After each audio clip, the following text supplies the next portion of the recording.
Okay, let's just dive right in. Welcome everyone to today's explainer. Now, if you're the kind of person who loves unpacking highly unconventional texts and esoteric lore, well, you are in the exact right place. Today, we're opening up an investigative explainer on a truly fascinating and honestly deeply unorthodox mythological dossier. We're going to break down some concepts that completely reimagine ancient history, celestial beings, and the unseen forces supposedly guarding our planet. So, I want to start by throwing a pretty provocative question your way. What if Earth's ancient angels and winged myths were actually alien reptilians? Yeah, it's a jarring thought, isn't it? It completely challenges our traditional, historical views of angels as these soft-winged celestial messengers. Instead, it suggests something far more ancient, extraterrestrial, and, quite frankly, a whole lot more intimidating.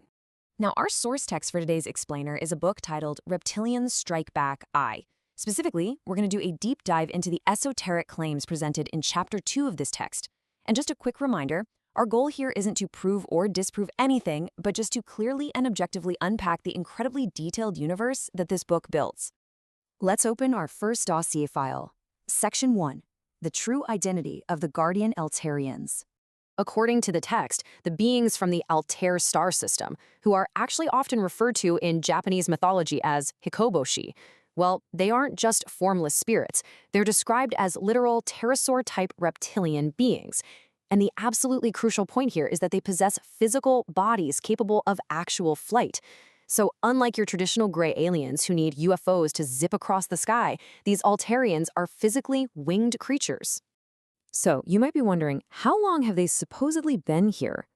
Well, the dossier asserts they arrived a staggering 150 million years ago.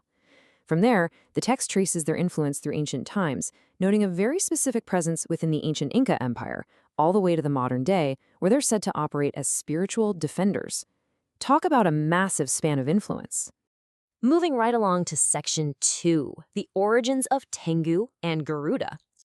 The core thesis of the book presents a really stark contrast.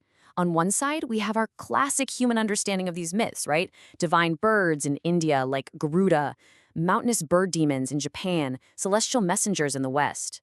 But the dossier's shocking claim is that literally all of these archetypes actually trace back to one single source, pterosaur-type alien reptilians from Altair. The text essentially argues that humanity has just been misinterpreting alien biology as divine mythology. And this brings us to a highly specific detail in the text. The author asserts that when Western angels, who we typically picture with large, sweeping wings, come to Japan, they manifest in the spiritual realm as the legendary Tengu. So the large wings and bird-like features of the Tengu aren't just fantasy, according to this lore, but a direct interpretation of these winged reptilian extraterrestrials by the local Japanese culture. It's kind of wild to think about. Okay, Section 3, the 7 Archangels' Tactical Combat Style. So the text claims these Altarians are actually counted among the famous 7 Archangels, but their motives are highly unorthodox. According to the dossier, they are fiercely dedicated to protecting humanity. Specifically, they act as guardians for what the text calls the Venusian lineage humanity, which they view as inherently weaker and in desperate need of defense from hostile invading forces. They are essentially our cosmic bodyguards. But get this, they aren't using traditional weapons. They rely on sheer spiritual and telekinetic power. They use a technique described as telekinetic binding to literally paralyze enemies in midair. They can also drop localized lightning strikes to shock and shoot down hostile targets, acting as a sort of anti-air defense mechanism. The text describes hostile aliens invading Earth's airspace, only to be completely caught off guard and shot down by these invisible telekinetic strikes. That brings us to Section 4, a shocking past, carnivorous culture. Now, the text does not shy away from the brutal reality of their past. When discussing their history of capturing and executing hostile human-eating aliens, and occasionally humans themselves, the entity being channeled casually admits to a carnivorous past, stating human flesh might be tastier than pork. Yeah, you heard that right. They compare their historical role to the Shinzengumi, the famous Japanese special police force of the late shogunate period, noting that just as the Shinzengumi acted as police who had to kill, these angels used lethal force and consumption as a means of policing the planet. Angels with a carnivorous past. Let that unorthodox concept settle with you for just a second. It completely subverts the idea of the pure pacifist celestial being, painting a picture of gritty, predatory warriors who really did whatever it took to maintain order on a prehistoric Earth. Finally, let's open Section 5, Modern-Day Mission, Air Force Generals.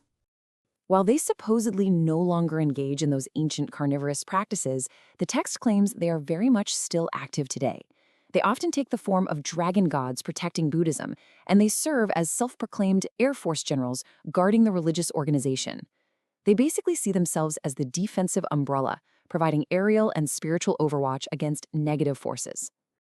So as we close out today's explainer, I want to leave you with this question. If the esoteric claims in this dossier hold even a fraction of truth, what invisible air force of ancient winged reptilians is hovering above us right now, silently guarding the skies? It's definitely a fascinating framework to view our world and our myths through, right? Thank you so much for learning with me today, for keeping an open mind, and for joining me on this deep dive into the Altair dossier. Until next time, stay curious.